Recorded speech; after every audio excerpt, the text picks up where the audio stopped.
Mapagpalang araw po sa inyong lahat. Welcome to DJ Sean Stories. Turn on your notification bell, like and subscribe para sa crime stories araw-araw. Ang isang taong nagmamahal minsan ay nabubulaga na sa kung ano ang tama o mali. Kahit na alam nilang mali ang kanilang relasyon na pinasok, ito ay kanilang ipinagpapatuloy. Subalit ano kaya ang mangyayari kapag nahuli ang dalawang taong nasa bawal na relasyon? Yan ang ating kwento ng storya ngayon. Ang pagkatuklas. July 3, 2021, bandang alas 9 ng gabi, may mga residente ng barangay Villafuerte ang nagukay sa ilalim ng tulay. Maya-maya pa, isang sako ang kanilang natagpuan. Hindi na nila ito ginalaw at nireport ang kanilang nakita sa mga pulis.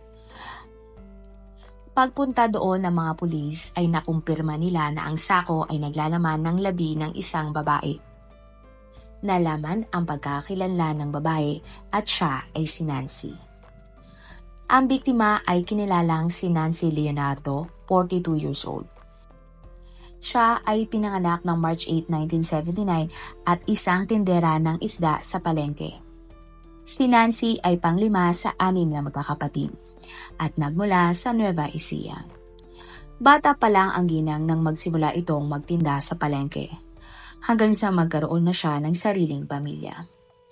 December 2019 nang makulong ang asawa ni Nancy na si Manuel. Magmula noon, mag-isa nang tinaguyod ng babae ang kanyang 9 na mga anak. Ayon naman sa kapatid ni Nancy na si Delia, mabait na tao ang kanyang kapatid at masipag. Hindi din kailanman tumigil sa pagtatrabaho si Nancy para may panggastos sa mga gastusin ng kanyang mga anak. Base naman sa anak ni Nancy na si Joseph, mapag-alagang ina ang kanilang nanay at lahat ay ginagawa nito para maibigay ang lahat ng kanilang pangangailangan. Ang pagkawala. June 26, 2021, bandang alas 11 ng umaga, nang nagpaalam si Nancy kay Delia na siya na muna ang magbantay sa pwesto niya sa palengke. Pupuntahan kasi ni Nancy ang kaibigan nitong si Annalyn Gonzalez, 40 years old, dahil mag-uusap umano silang dalawa. Sinabihan naman ni Delia ang kanyang kapatid na umuwi agad at mag-text. Subalit hindi alam ni Delia na yun na pala ang huling pagkakataon na makikita niya ang kapatid na buhay. Hapon ng araw na iyon ay hindi pa rin pala nakauwi si Nancy. Ilang beses tinawagan ng ginang ang cellphone ng kapatid, subalit ring lang ito ng ring. Makalipas ang ilang oras, tuluyan nang hindi makontak si Nancy ng kanyang kapatid. Kinabukasan, hindi pa rin umuwi si Nancy kaya nagdesisyon na si Delia na puntahan ang bahay ni Annalyn. Itinanggi ni Annalyn na nagkita sila ni Nancy dahil hindi nga sila nagkaka-text o nagkaka-chat ni Nancy. Lumipas ang buong maghapon, hindi pa rin nakauwi si Nancy kaya muling nagpunta si Delia sa bahay ni Annalyn kasama ang mga tauhan ng barangay. Subalit wala silang dinatnan sa bahay. Ayon sa mga kapitbahay ni Annalyn, nagmamadali itong umalis ng tanghali kasama ang asawa nitong si Jose at may dala pa nga itong 2 bag. Dumaan pa ang ilang araw ngunit hindi nagparamdam si Nancy maski kanino man. At dahil dito, naisipan na ni Joseph na mag-post sa social media tungkol sa nawawala niyang nanay. Makalipas ang 1 linggo, July 3, 2021, nakatanggap ng mensahe si Joseph tungkol sa kanyang nanay. Nung una ay hindi naniniwala si Joseph at Delia dahil marami nang naunang nagsabi sa kanila ng mga maling impormasyon. Sinabi na nag-chat na nakokonsensya na siya sa kanyang nalalaman. Ayon din sa nag-chat, ang anak daw ng sospek ang inutusan para iwan ang labi ni Nancy. Pinayuhan ng nag-chat si Joseph na hanapin ang kanyang nanay sa tulay ng Villafuerte. Hindi naniniwala si Joseph dahil umaasa pa rin siyang buhay pa ang kanyang ina. Nang araw din na iyon, nagpunta si Joseph at Delia sa nasabing tulay. Doon ay nagtanong sila sa mga manggagawa kung sila ba ay may naaamoy na mabahong amoy. Sumagot naman ang mga lalaki at sinabing may tinabunan nga silang sako na masangsang ang amoy dahil akala nila ay patay na hayop ito. Tinuro ng mga lalaki kung nasaan nila nakita ang sako. At doon nga nila nakita ang labi ni Nancy. Halos madurog ang puso ni Delia at Joseph nang malaman na wala na talaga si Nancy. Napakahirap para kay Joseph, lalo na at may mga bata pa siyang mga kapatid. Hindi naman tanggap ni Delia ang sinapit ng kanyang kapatid. Ang investigasyon. Sa autopsy report, lumalabas na sinakal ng suspect si Nancy kaya siya namatay. Nung una ay hindi alam ng lahat kung sino nga ba ang pwedeng gumawa nun kay Nancy. Subalit dahil sa mga CCTV, nalaman kung sino ang huling kasama ni Nancy bago siya nawala. Sa kuha ng CCTV ng June 26, bandang alas 11 ng umaga, naglalakad si Nancy sa gilid ng pila ng tricycle. Maya-maya pa, makikita na tumawid ng kalye si Nancy at kasunod niya ang isang babae na si Annalyn. Sa isang anggulo naman, sumakay ng tricycle sina Nancy at Annalyn. Inihatid umano ng tricycle driver ang dalawa sa isang bahay. Pinuntahan naman ng mga pulis ang nasabing bahay. Ang bahay ay isang paupahan kung saan nakatira ang babae na si Divina na kaibigan ni Annalyn. Ang pangyayari. Ayon kay Divina, iniwan niya ang dalawa dahil kailangan niya magluto ng pananghalian. Habang nag-aayos siya, narinig na lang niya sina Nancy at Annalyn na nag-aaway. Ito daw ay dahil naging kabit pala si Nancy ng asawa ni Annalyn na si Jose. Hindi pala kasi tanggap ni Annalyn na niloko siya ng kanyang asawa at ng kanyang sariling kaibigan. Maya-maya pa, nagkasakitan umano ang dalawa. Sinabi ni Divina na sinakal ni Annalyn ang kanyang kaibigang si Nancy. Nakita din niyang dumampot ng matigas na bagay si Annalyn na siyang pinalo niya kay Nancy. Lumapit si Divina at sinubukan naman daw awatin ni Annalyn pero tinakot siya nito at pinagbantaan siya na kung siya ay magsusumbong, matutulad din siya kay Nancy. Nang wala nang malay si Nancy, umalis na umano si Annalyn at makalipas ang 3 oras, bumalik ang babae kasama ang anak nito na pangalanan na lang nating Vince. Si Vince umano ang tumulong kay Annalyn para itago at itapon ang labi ni Nancy. Madaling araw, bumalik si Vince kasama ang manugang ni Annalyn na si Billy para isakay ang labi ni Nancy sa isang tricycle papunta sa ilalim ng tulay. Base naman sa salaysay ni Delia, matagal na ang kaibigan ni Nancy sina Annalyn at Jose. Noong wala pang asawa si Nancy, siya ay niligawan ni Jose na wala pa ring asawa noon at sila nga ay nagkaroon ng isang relasyon. Kalaunan, naghiwalay sina Nancy at Jose. Dagdag pa ni Delia, pinikot umano ni Annalyn si Jose kaya sila ang nagkatuluyan bilang mag-asawa. Subalit isiniwalat ni Delia na nagkaroon ng bawal na relasyon si Nancy at Jose kahit silang dalawa ay may kanya-kanya ng mga asawa. Sa investigasyon ng mga pulis, nalaman nilang umalis na sa Cabanatuan ang pamilya ni Annalyn at nagtatago sa Pangasinan. Kasama nga nito ang asawa ni Annalyn na si Jose. Itinuring ng mga pulis na pangunahing sospek sa pagpatay kay Nancy si Annalyn maging ang asawa nitong si Jose na kasama niyang nagtago. Isinama din sa listahan ng mga sospek ang anak na mag-asawa na si Vince at ang manugang na si Billy. Ang sinasabing motibo ni Annalyn kaya niya nagawa ang krimen ay selos o crime of passion dahil sa namuong love triangle sa kanilang tatlo.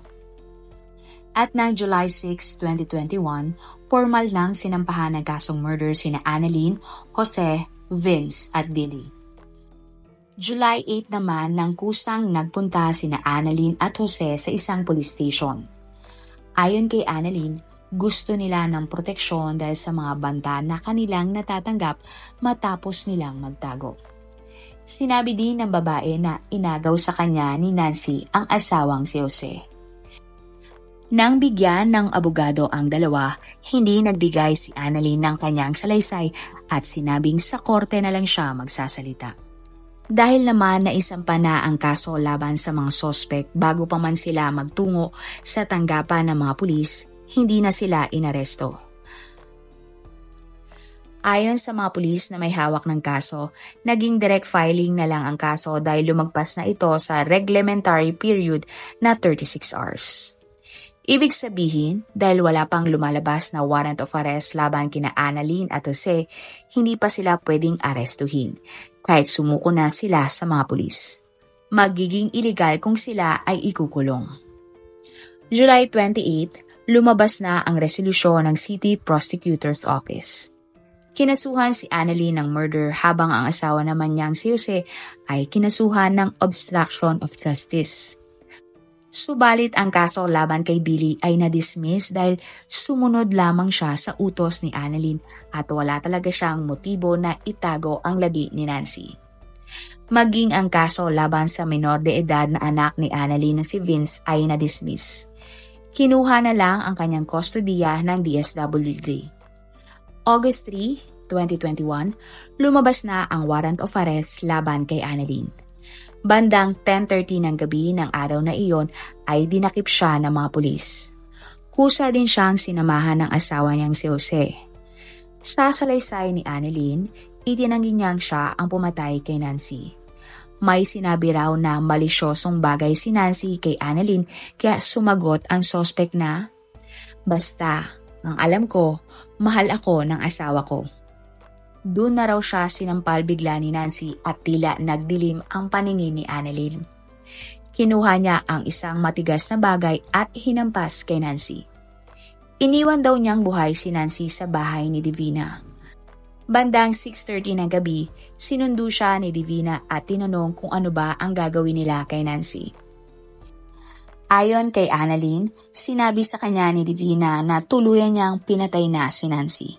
Nagulat naman si Annalyn at tinanong kung bakit iyon ginawa ni Divina. Sumagot naman si Divina at sinabing ginawa niya iyon para hindi na magsumbong pa si Nancy. Doon na raw iniutos ni Annalyn sa kanyang manugang at anak na itago ang labi ni Nancy sa ilalim ng tulay.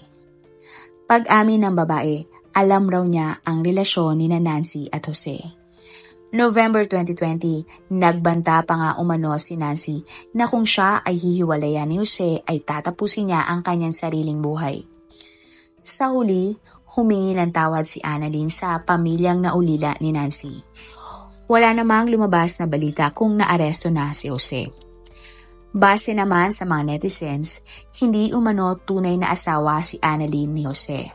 Kabit lang din daw ito na lalaki at pareho silang kalaguyo ni Nancy. Ang totoo daw ay kasal sa ibang babae si Jose pero karelasyon pa rin niya si Annalyn noon. May nagsabi naman na hiwalay na si Jose at Annalyn nang magkaroon ng relasyon si Jose at Nancy. Mayroon ding nagsabi na kinaibigan lang talaga ni Annalyn si Nancy para sa kanyang masamang plano. Akala umano ni Nancy ay maayos na sila ni Annalyn dahil nakikipagkaibigan na ito sa kanya. Subalit hindi pala matanggap ni Annalyn ang relasyon ni Nancy at Jose kaya ginawa ang krimen. 3 naman umano sa 9 na anak ni Nancy ay di umano'y anak niya kay Jose. Sa kasalukuyan ay wala pa ring lumalabas na hatol laban kay Annalyn o kay Jose. Sa tingin nyo, totoo kaya ang sinabi ni Annalyn o alibay lang niya na si Vina daw ang pumatay? Talaguyo kaya talaga ni Jose si Nancy? Ang pangalawa nating storya naman ay nangyari sa Cebu. Ang pangyayari. February 4, 2024 ng madaling araw, nasa isang internet cafe ang lalaki na si Bert Cruz Uy o MM, 34 years old na taga Cebu. Maya-maya pa, isa sa mga kapitbahay ni MM ang nagsabi sa kanya na ang asawa niyang si Betty, 31 years old, ay kasama ang kalaguyo nito sa loob mismo ng kanilang bahay. Nang mga oras na iyon, nagdilim ang paningin ni MM dahil sa galit kaya agad siyang nagtungo sa kanilang bahay sa Barangay Lorega, San Miguel. Doon ay inabutan ni MM si Betty at isang lalaki na magkatabi sa kama sa loob ng kanilang kwarto. Dinatnan umano ni MM ang kanyang asawa at lalaki na nagtatalik.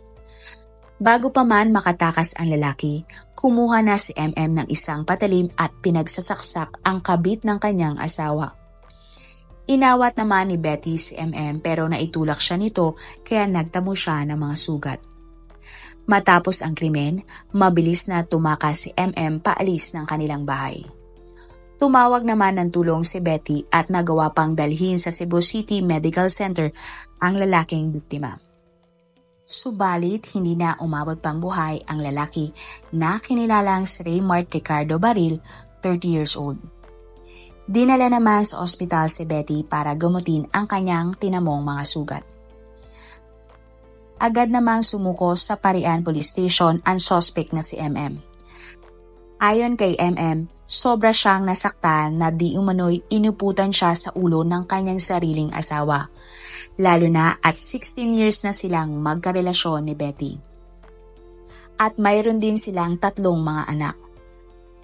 Taong 2023 naman nang ikinasal sina MM at Betty. Dagdag pa ni MM, una niyang nalaman na may kabit ang kanyang asawa nang sabihin ito ng kanilang panganay na anak. Isang construction worker si MM kaya madalas kada linggo lang siya makakauwi sa kanyang pamilya. May pagkakataon pa nga na ilang buwan bago siya makauwi sa kanila sa tuwing maa-assign siya sa malalayong lugar. Sinabi din ng lalaki na magkasama pa siya at ang kanyang asawa ng February 2, 2024 na matulog at may nangyari pa nga sa kanila. Naglabas naman ng statement si Betty nang gumaling na ang kanyang mga sugat. Pinabulaanan naman ng babae ang sinabi ng kanyang asawa at matagal na nga silang hiwalay ni MM. Napag-alaman na si Raymart naman ay may karelasyon at may mga anak na din. Siya ay nakatira sa Barangay Dayayas, Cebu City. Sa huli, inamin ni MM na hindi siya nagsisisi sa kanyang ginawa at handa siyang harapin ang parusa laban sa kanya. Ayon naman sa isang kamag-anak ni Betty, matagal nang hiwalay si Betty at MM. Ito raw ay dahil may bisyo ang lalaki. Matagal na daw tinitiis ni Betty ang kanyang asawa. Pinapatawad niya lang ito dahil nagsasabi umano si MM na magbabago naman. Pinabulaanan naman ng ex ng biktima na may relasyon si Betty at Raymart. Posible daw na lasing lang si Raymart kaya natulog sa tabi ni Betty noon. Ayon naman sa isang legal expert, posibleng mapawalang sala si MM. Dahil base sa ating batas, kapag ang isang kasal na lalaki o babae ay nakapatay dahil nahuli niya umano ang asawa na nakikipagtalik sa ibang tao, pwede siyang patawan ng disteryo. Ito ay parusa na walang kulong pero hindi na siya pwedeng pumunta sa lugar ng krimen o lumapit pa sa biktima. At kahit hindi na nagsasama sa isang bahay ang mag-asawa, saklaw pa rin sila ng batas. Kasalukuyang nakakulong si MM sa Parian Police Station habang inihahanda ng mga pulis ang kasong murder laban sa kanya. Ano ang masasabi nyo sa ating mga kwento ngayon? Ano kaya ang pwede nating ititle sa ating kwento ngayon? Marami pong salamat sa inyong panonood. Meron ba kayong mga kwento na gusto nyong i-share sa ating mga manonood? O kung may personal po kayong kwento na gusto nyong i-feature sa ating channel, i-comment down below nyo lang ang inyong mga suggestions. Para naman po sa dagdag kalaman, i-subscribe nyo din po at i-follow ang ating iba pang YouTube channel katulad ng Tagalog Facts and Mysteries by DJ Sean at Manila Boy Wonder Philippines. Marami pong salamat sa pagsuporta nyo sa aming mga channel. God bless everyone!